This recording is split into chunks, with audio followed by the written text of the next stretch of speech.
À Poya, la Maison des Solidarités est un espace d'accueil, d'écoute et de soutien, ouvert à toutes et à tous. Inaugurée en 2021, à la sortie de la crise Covid, la structure s'est donnée pour mission, dès sa création, d'accompagner les foyers les plus modestes. Le constat est là. 10% des foyers interrogés ne disposent pas de ressources financières pour assurer des conditions de vie décentes pour les membres de la famille. Donc apporter des solutions rapides et concrètes pour répondre aux besoins des foyers les plus nécessiteux. Solutions concrètes aussi vis-à-vis de la population jeune qui représente à peu près 30% de la population de la commune, donc ils sont en attente. Aujourd'hui, la Maison des Solidarités propose de nombreux services à la population. Aide alimentaire, vêtements à prix symbolique, accompagnement administratif, ateliers numériques, formation en permaculture, mais aussi accueil périscolaire pour les enfants. La Maison des Solidarités, c'est avant tout l'accueil depuis l'ouverture de volontaires de service civique, de jeunes sur des contrats de 6 à 10 mois. Quand ils arrivent ici, ils n'ont pas le temps de s'ennuyer en fait, parce qu'il y a tellement à faire. Et pour l'insertion, il n'y a rien de mieux que de leur faire découvrir un maximum de palettes d'ouverture et de possibilités. C'est une pièce où on réceptionne les linges des dents, quand on les trie, qu'on les lave et qu'ensuite on les emmène dans la vestiboutique. Ça m'a apporté de nouvelles expériences. J'ai découvert plein de choses comme la couture déjà. J'ai appris à coudre avec la machine. Moi ce que j'aime bien c'est les animations pour les enfants, le mercredi. On les fait découvrir des jeux.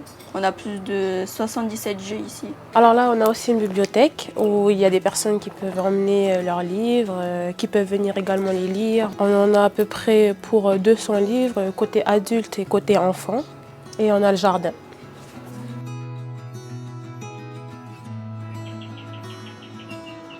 Nous avons créé le jardin en permaculture. Donc ça, c'est une organisation de la Maison des Solidarités. C'était essentiellement gratuit aussi pour notre population. Ce qui est en rose, ça va être nos chemins par lesquels on va pouvoir se balader. En vert sombre ici, là, ça va être là où on va faire du maraîchage. Ici, ça va être du vivrier. Et tout autour, tout ce qui est arbre support. C'est pour ça qu'on parle d'agroforesterie. C'est-à-dire qu'on plante une forêt pour faire de l'agriculture. Donc on aura les bananiers qui vont être sur les strates hautes très rapidement. Il y aura les ambrevades. En dessous, on aura les tarots. À côté, tout ce qui sera maraîchage, ce sera les tomates, les oignons verts et des choses comme ça. En dessous, on aura les tarots. À côté, tout ce qui sera maraîchage, ce sera les tomates.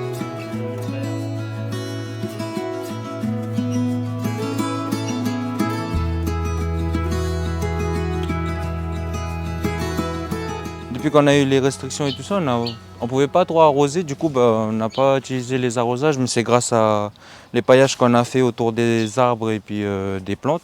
On va passer par là. Voilà, comme là, tout à fait là-bas, on a un régime de bananes là, qui vient de sortir, je crois. On trouve du manioc, on trouve des ignames, on trouve des patates, on trouve des bananes, on trouve des pieds de mûres. Ça sert beaucoup aussi pour nos repas partage. On en met aussi sur dans nos paniers alimentaires. Les paniers alimentaires, il y a 15 bénéficiaires par mois. On a commencé en septembre 2022. Pendant les 2 mois des émeutes, on a fourni près de 200 paniers alimentaires. Je pense qu'on va atteindre les 500. Les sacs alimentaires, c'est nous qui les avons cousus. Dedans, vous avez du riz, du sao, du lait, une bouteille d'huile, du sucre. Vu que maintenant on est dans la crise, les personnes, voilà. Du coup, ça aide bien les personnes, ce qu'on fait ici. Ouais, je me suis senti utile. C'est plutôt pour aider et puis ça aide aussi à la découverte aussi, pour voir autre chose que de rester comme ça, rien faire. Cette dynamique de la MDS de Poya s'inscrit dans un ensemble plus large de l'action communale ces dernières années, avec des initiatives comme Terre de Troc, qui misent elles aussi sur la solidarité, l'autonomie alimentaire, la résilience et la mutualisation des ressources. On réutilise l'existant, on réinvente l'existant, un concept qui peut se poursuivre en fait, malgré la crise. C'est retrouver son autonomie et prendre conscience en fait que son voisin est très important. On a besoin des gens, par exemple là, pour réparer les machines à coudre et tout ça, c'est un bénévole qui le fait, un bénévole du Terre de Troc, du Reaper Café du Terre de Troc. Là, ce matin, je suis revenue avec des machines à coudre, tout ça. C'est ce genre de service qu'il faut développer, enrichir, parce que l'argent ne fait pas tout, quoi. C'est surtout la solidarité, les liens. C'est pour créer du lien et c'est pour créer de l'espoir. C'est pour créer de l'espoir, la Maison des Solidarités. Voilà.